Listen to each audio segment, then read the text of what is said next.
I was sitting at a coffee shop, and next door to the coffee shop was this kind of a biker bar. It was midday, and these two people came out of the biker bar.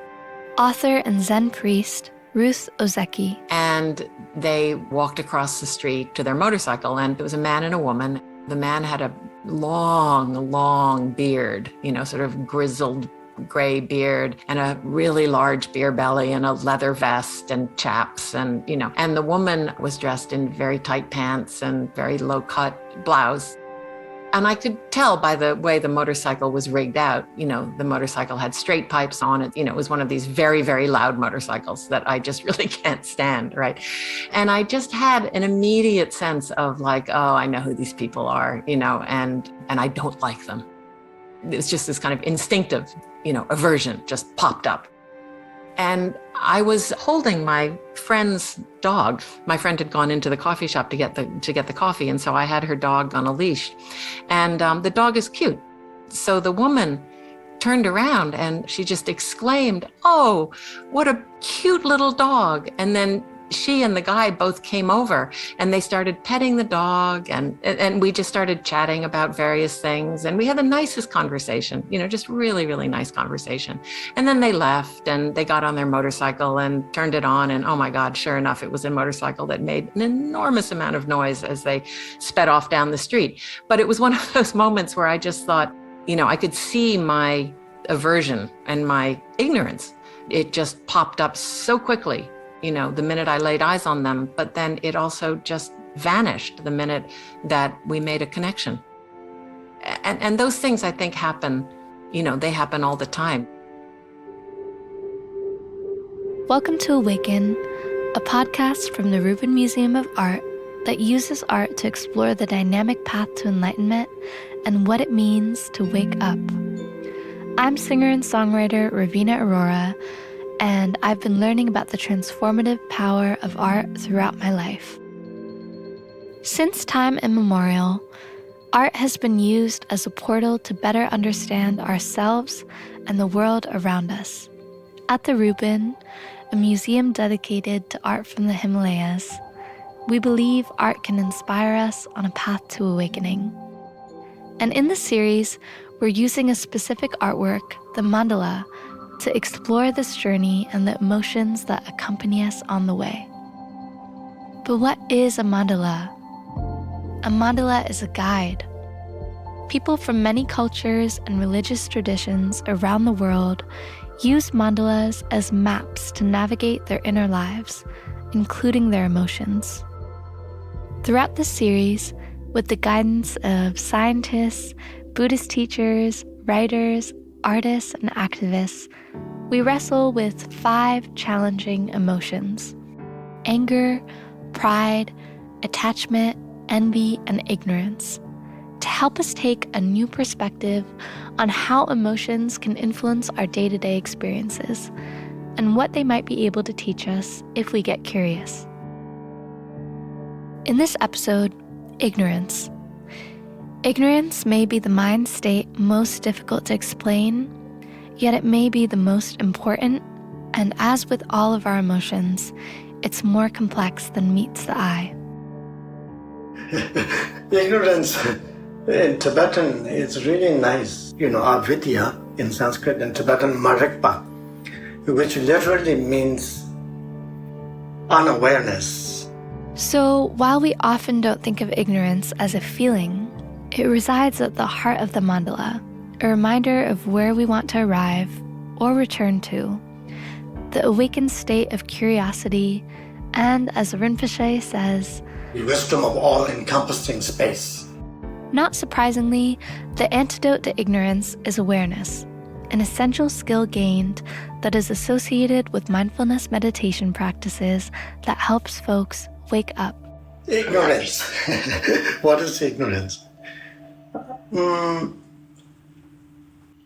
I'm not clear about it. Yes, I'm just kidding, sorry. Yes, ignorance. Ignorance in a Buddhist context is one of the 3 poisons, right? The 3 unwholesome root states of mind, along with attachment and aversion, greed and hatred. Yeah, well, ignorance is ignorance. That's Buddhist teacher and author Sharon Salzberg. It's like if you insist that human behavior has nothing to do with climate change, you're going to keep acting in ways that are going to produce more climate change. Or you insist that there's a way to conquer death, or it's not going to happen to you, then you're going to live in a way that maybe causes a lot of harm. Or you're going to, really believe there's a way to never be afraid again if you only accumulate enough. I mean, these are all wrong ideas, We all experience this sense of unawareness in the sense that we don't see the deeper reality, in a sense that we don't see the reality beyond the capacity or the dimension of our perceptions and our faculties, That's why, we even have a saying, seeing is believing. But if you think about it, our eye faculty is quite low tech. And so we're limiting ourselves in terms of seeing the reality. And we're limiting ourselves to the two-dimension world or three-dimensional world. It's like the feeling when you're driving along a road and you suddenly think, did I already make that turn? What road am I on? Psychologist Tracy Dennis-Tiwary is a professor of psychology and neuroscience and the director of the Emotions Regulation Lab at Hunter College, City University of New York. Psychology has almost nothing to say about ignorance, which is fascinating in its own way. What we psychologists are very good at are what the scientists are good at, which is to deconstruct big aspects of being human into these tractable, studyable parts.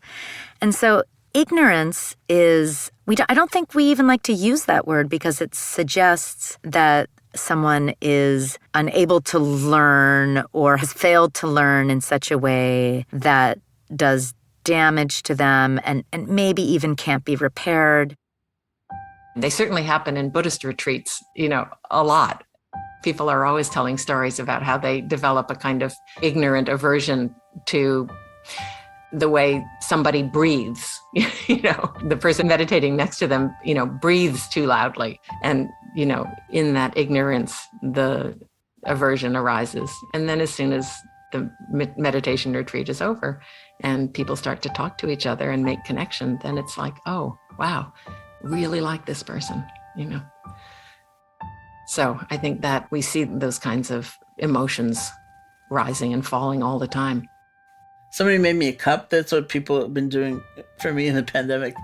When I say something a lot, like it's one of my things, they send me a cup with it on it. And it says something like, it never helps to just bang your head against the wall. So that's what ignorance does, is we just bang our head against the wall, insisting something that is untrue be true. I like to go back to Erich Fromm in some ways, a post-Freudian sort of early humanistic psychologist. He really defined what the characteristics of a sane society are relative to us as individuals. And so a sane society is one in which we can love and be loved, be creative, and to believe that we are the author or the agent of our own life in some important ways, that we have a sense of autonomy. I would say, that ignorance is really the result of losing those capacities in a given society or point in time. One way of looking at ignorance is an act, a willingness to be ignorant, to avert, avoid, or not want to know. Ruth Ozeki is an author, filmmaker, and Zen priest. She's also a professor of writing at Smith College, and she thinks a lot about how language and emotions are crafted, how they are used and expressed. When you think of it as a verb, of course, it's to ignore, right? Ignorance, is Latin for literally not knowing. But when we ignore something, it gets a little bit more complicated because there's volition involved. And so this idea of ignorance as a willful social construct is something that I find very interesting. And, there's even a field of study that tries to understand this phenomenon, and it's agnotology. And agnotology, you could think of it as the opposite of epistemology. It's the study of not knowing. It's the study of the deliberate and willful and culturally produced ignorance. This idea of ignorance as a volitional act, something that we do by choice, that we create ignorance by ignoring. Even if we know better, we choose to ignore. And I think that's really, it's why we're in such a pickle now. I feel like the spiritual teachers I've had in my life have sort of helped me see that those places when I am actually in ignorance is often the place where I can get to feeling the most pride. Adrienne Maree Brown is an author, activist, organizer, and doula. She has written several books, including Pleasure Activism. Her work is founded in principles around collaboration, love, and curiosity. She believes that coming from a place of not knowing makes for great potential. That sort of temporary, like, I know what I'm doing. I figured this out. I got the move. And I have one teacher in particular who's an Aikido teacher who that would be the moment when he would sort of turn you around, flip you up, like make it so you could really feel like, oh, really? You don't know how to do this, right? And just put you back in your place of like, there's more to learn. Even if you have figured something out, there's more to learn. And for those folks who sort of stay in ignorance, there's a rejection of that more to learn. And one of the things I think we're seeing right now that's really interesting is what I think of as willful ignorance, like self-protective, willful, prideful ignorance.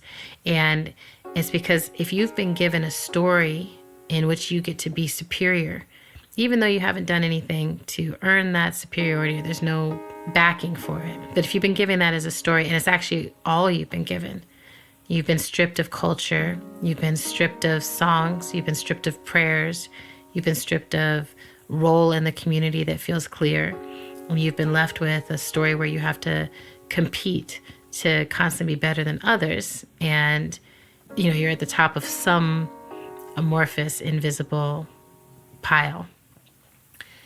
Well, then I think you think, well, I'll stay in this ignorance,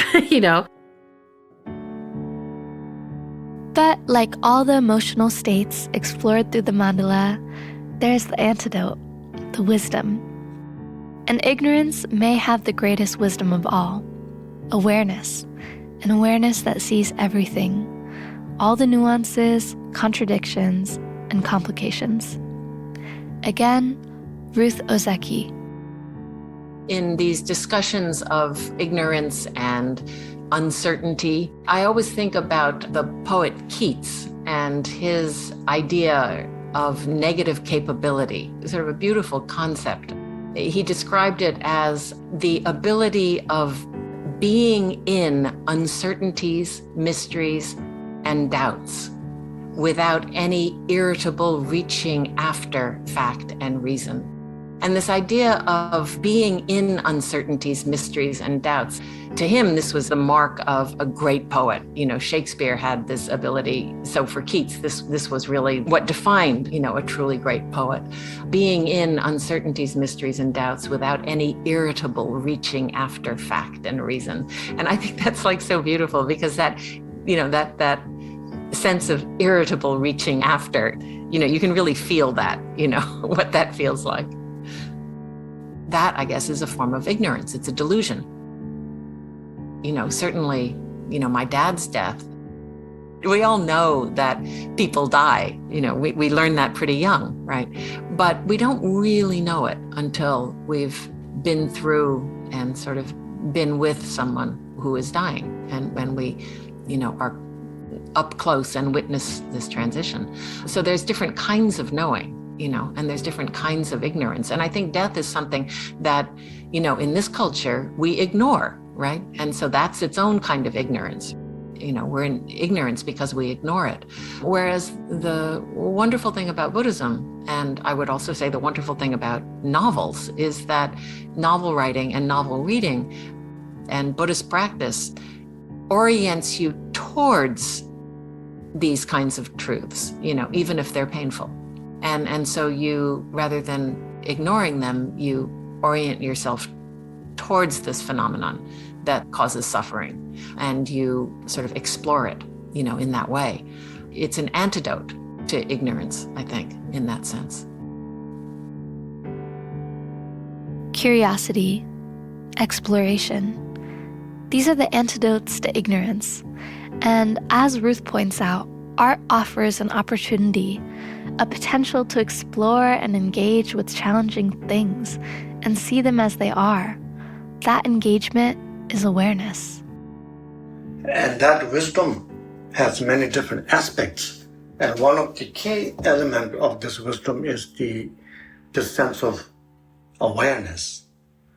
Awareness that is seeing the reality of the way things are and seeing the reality of the way things manifest.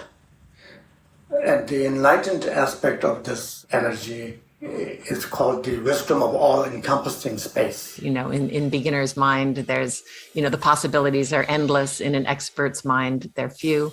That certainly is pointing to the kind of spaciousness of this condition of not knowing. Yeah, so that is the space of what we call Dharma Dhatu or Dharmata, which is the space of reality or space of Shunyata. It is the most ultimate, most foundational, the basic space, the basic ground, the ground for everything to emerge from, the ground from which everything arises, right? Like the great Indian master Nagarjuna said, that because it is emptiness, everything is possible. So emptiness is the ground from which everything arises.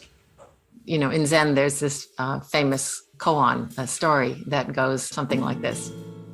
The monk Phaon went on a pilgrimage with some other monks when a sudden snowstorm forced them to take refuge at a monastery. And another monk, Guichen, is the abbot of this monastery. And so then Phaon and Guichen have a conversation. And Guichen asks Phaon, "Where are you going?" And Phaon replies, "Around on a pilgrimage." And then Guichen asks, "Well, what is the purpose of a pilgrimage?" And Phaon says, "I don't know." And Guichen responds, "Not knowing is most intimate." In this beautiful this room, in the middle of this conversation, there's such a sense of intimacy, right? And there's such a sense of being able to confess not knowing and to be reassured. The more I think about that story, the more beautiful I think it is, because intimacy is, you have to kind of ask, well, what is intimacy? And what are the causes and conditions that give rise to intimacy? And intimacy happens when we let our guard down, right? When we're vulnerable and we're exposed and we're receptive, when we're curious about things. And that's what a pilgrimage is. It's a journey that you take because you're curious, right? It's an inquiry. And that is, I think, really where the intimacy comes from. It comes from this suspension of knowing, right? An openness to answers or to more questions, just this kind of openness to the world. This sense of, so you said baby, like we talk about that also in the Buddhist teachings, that the pure wisdom is actually innocent awareness. It is inquisitive awareness. It is full of joy to explore. And so it's like the inquisitive mind of a child, When you have a child, you can see, I can see in my daughter that, when they're young and growing up, they're full of enthusiasm, full of inquisitive mind, full of exploring mind, and there seems to be no limit and no limit in their energy and no limit in their interest of things. Like anything is very interesting, even something that is so not interesting for us, for grown-ups. But that actually shows that how we limit ourselves from exploring things, And so when we think we know something and we stop there, that is actually blocking us from further seeing things. That's the thing about ignorance, right? In that condition of ignorance, we start making up stories, right? We start making up, stories and excuses and explanations, and we start making assumptions about things. That space of ignorance kind of opens up all sorts of possibilities. And I think it's akin to what Suzuki Roshi is saying when, he says in the beginner's mind, the possibilities are endless. That's the beauty of ignorance. If it's used in the right way, it can move us from a closed mind to an open one. Ignorance can lend itself to that vastness of the mind, even a space for possibility, and in turn, the potential for change. One of the great projects of my life has been emergent strategy. And it's an idea, a system of ideas that's all about how do we get in a different relationship with change.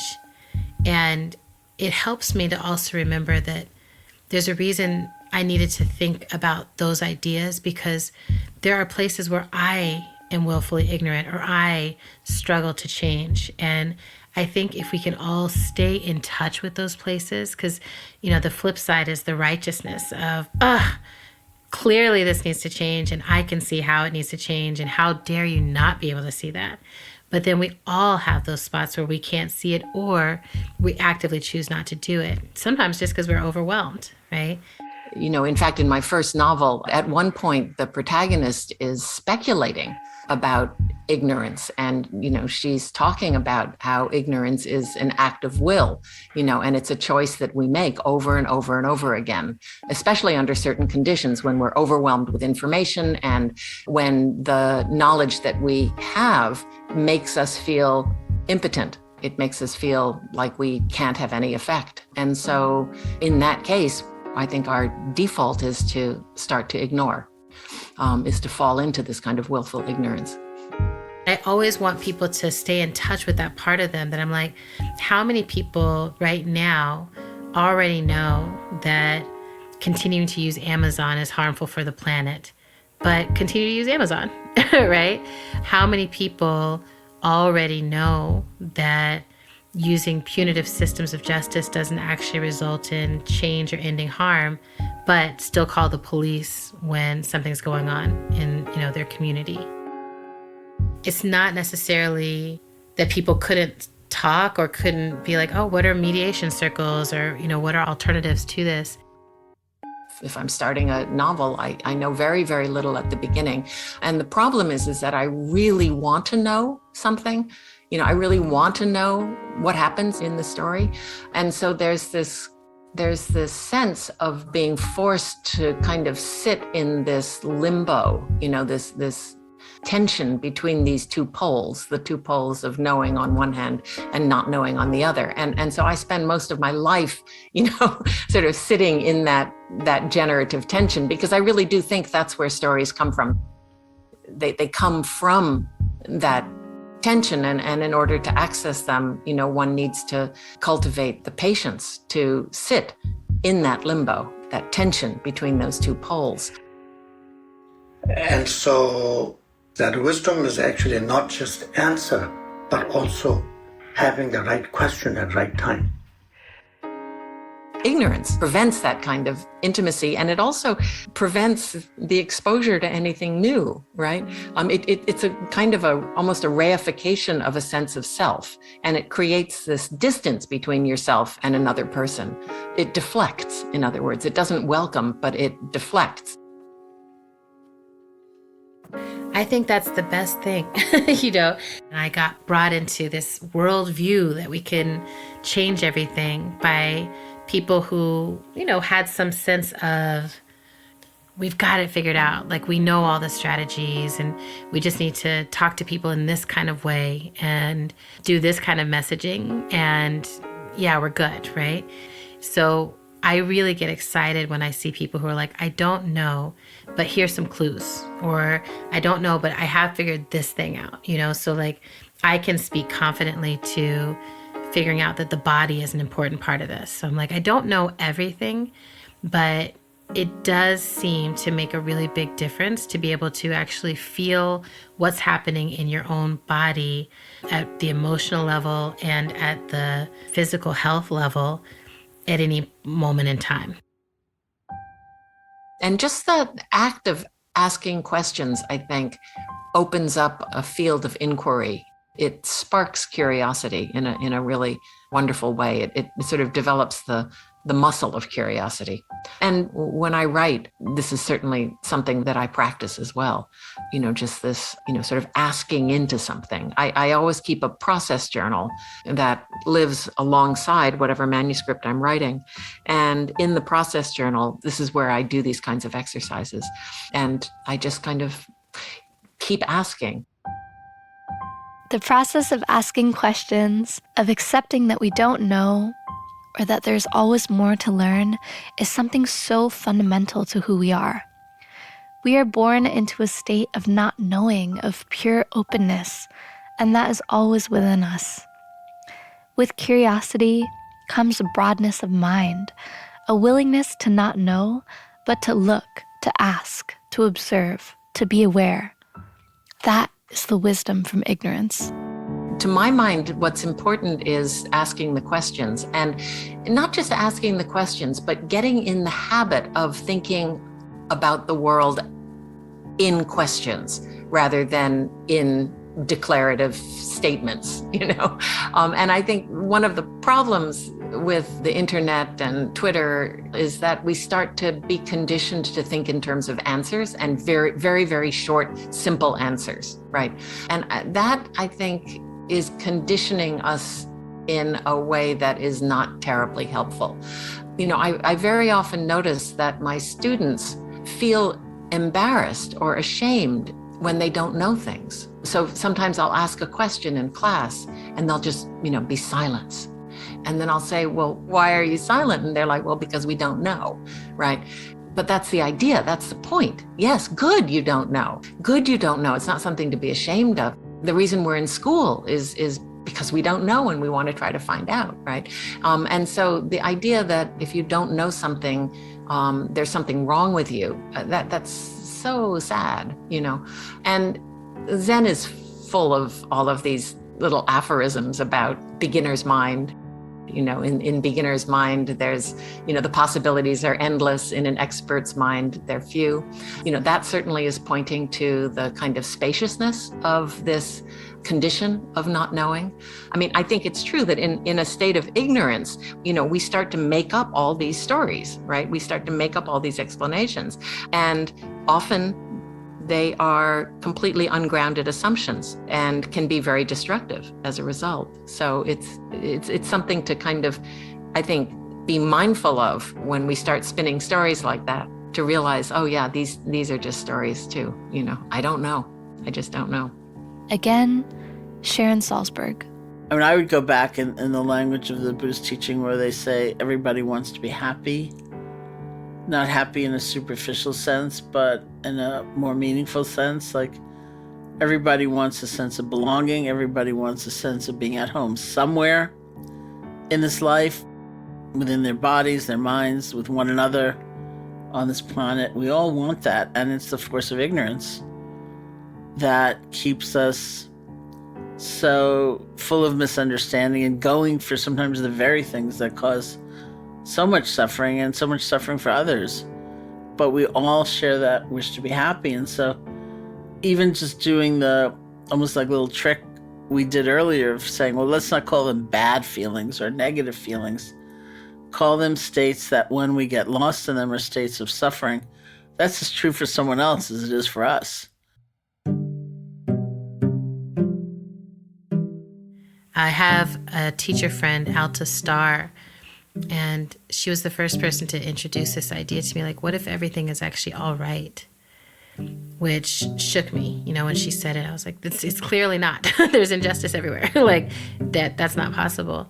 And she was like, but what if we're just in the phase of ignorance? Like, we look back at history, and every time we had an enlightenment, every time we had a moment of breakthrough, every time we had, we call it apocalypse, but it's also the revelation, the unveiling, right? Every time we get those big unveilings, they came because there was some ignorance that had outgrown its usefulness and was challenged. And there were people opting into it. So I think we're in that right now. I think we will look back on this period as, I've been saying, a pale time, inverting the racism of the dark times all the time, right? The anti-Blackness of that. There's this beautiful horror and sci-fi writer named Stephen Barnes, and he did this alternate history of the U.S. where instead of being colonized by Europe, the world was colonized by Africa. And so there's all these little inversions like that, but one of them is that it's a pale time instead of a dark time. But I think we'll look back on this period in that way, that it was a time where we were really intentionally turning away from what we needed to know and do to survive. And I think there'll be a lot of analysis around why, and that we hadn't created yet for people something more compelling than the narrative of superiority, the false narrative of superiority. And I don't think we have that figured out yet, but I do think once we figure it out, like, what is a story that can be as compelling as the myth of superiority for those who have enjoyed some of the benefits of superiority. And I don't think it's necessarily our story to tell. I think people who are liberating themselves from those constructs will be important in the storytelling of that.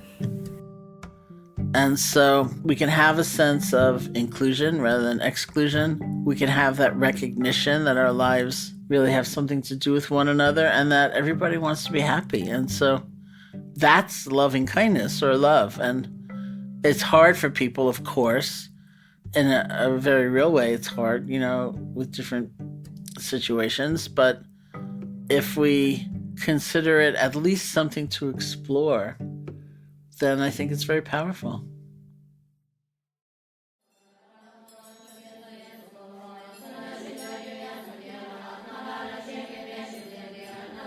As we explore and transform our various emotions of pride, attachment, envy, and anger, where does it lead us?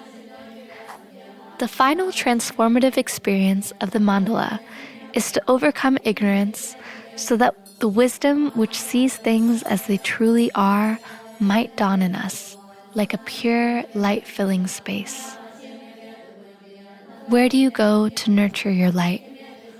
To cultivate awareness, to access your wisdom, a nook inside your home, a nearby tree, a place of worship?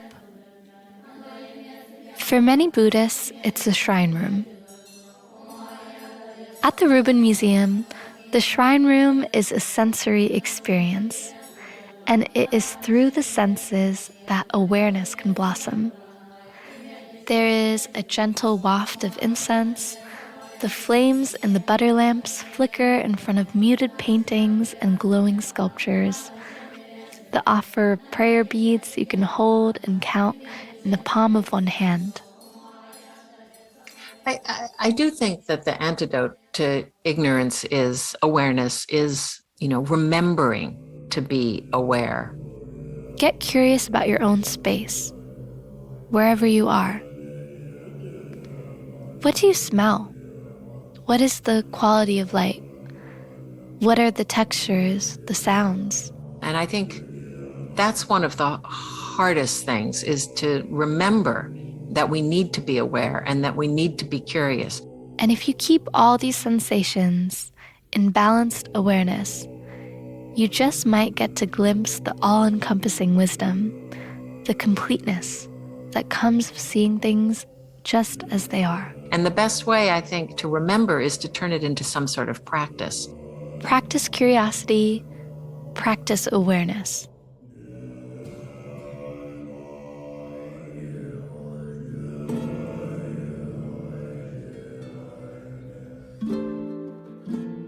Ruth Ozeki helps her students work with this practice. One of the things that I give my students to do is I have them always brainstorming lists of questions. And they don't have to answer the questions. They just have to start to think in terms of questions. And as soon as you start to think in terms of questions, you start to realize all of the things that you don't know.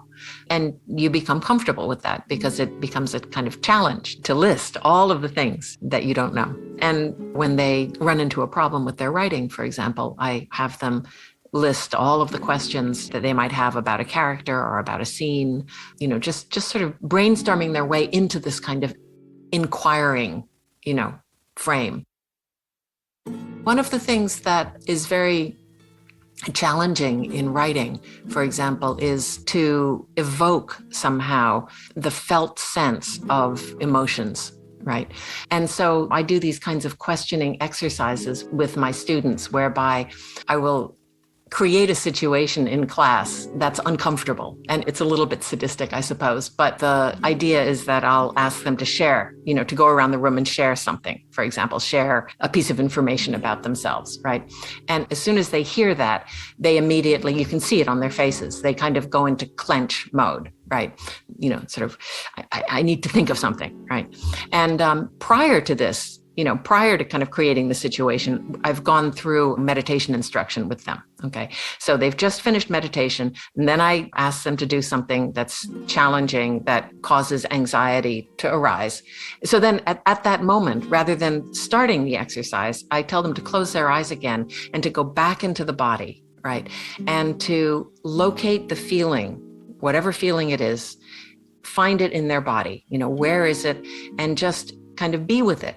Be with that emotion. And it's usually anxiety and it's usually around the stomach, but I'm very clear about don't name it. Just feel it. Just feel where it is. Notice what it feels like. And then I start asking them questions and have them write down whatever it is that first pops to mind. So for example, if that feeling were a color, what color would it be? So, you can imagine them being in this kind of state of slight anxiety. It's the first day of class. They're going to have to say something about themselves, right? And so if this feeling were a color, what color would it be? If the feeling were a sound, what sound would it be, right? If it were a taste, what would it taste like? What quality of taste? If it were a scent or a smell, what would it smell like? If it were a texture or a shape, what would it feel like? If it were an animal or an insect or a fish, what would it be? If it were a tool or a household object, what would it be? If it were a room in a house, what room would it be? If it were weather, what kind of weather? If it were a landscape, what kind of landscape? And finally, if it were a child, how old would the child be? What is the child doing that's making her feel that feeling, right? What is the child wearing? And so just by asking these kinds of slightly weird, but asking for sort of adjacent information, normally when we talk about a feeling like anxiety, it's like, oh, I'm really anxious, my stomach hurts, right? Or, I'm really scared, my palms are sweating, or my heart's beating really fast, right? Those are the kind of cliche ways of describing physical sensations associated with anxiety. But what I'm trying to get them to do is to investigate and experience and be curious about that anxiety using different language. And it's amazing what they come up with. It's a beautiful kind of exercise because they come up with these very, very detailed colors and tools and animals and children and weather. And then I have them, sort of write stories from that. And so in that sense, the writing is a way of cultivating curiosity, right? It's a way of learning to be mindful of one's inner landscape, one's feelings, and then, to kind of investigate them through language, and through writing. It encourages a kind of playfulness. It encourages a kind of curiosity and intimacy. You're holding the feeling and turning it and examining it and transforming it, I think, in the process.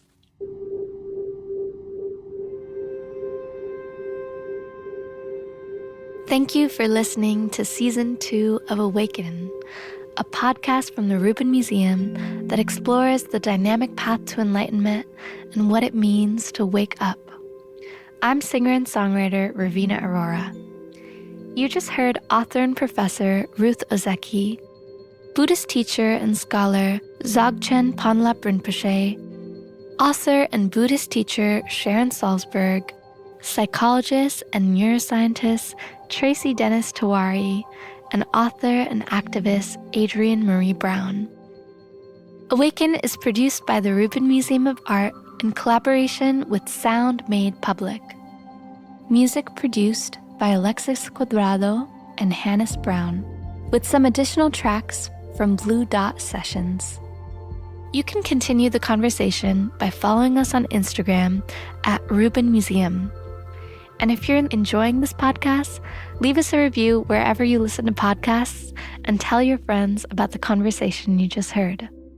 This is episode 6 of a 7-part series inspired by the Mandala Lab at the Rubin Museum, an immersive space for social, emotional, and ethical learning. Come explore the lab in New York City or in one of the installations that is traveling the world. Visit rubinmuseum.org to learn more about the museum and about the art, cultures, and ideas of Himalayan regions. We look forward to seeing you soon.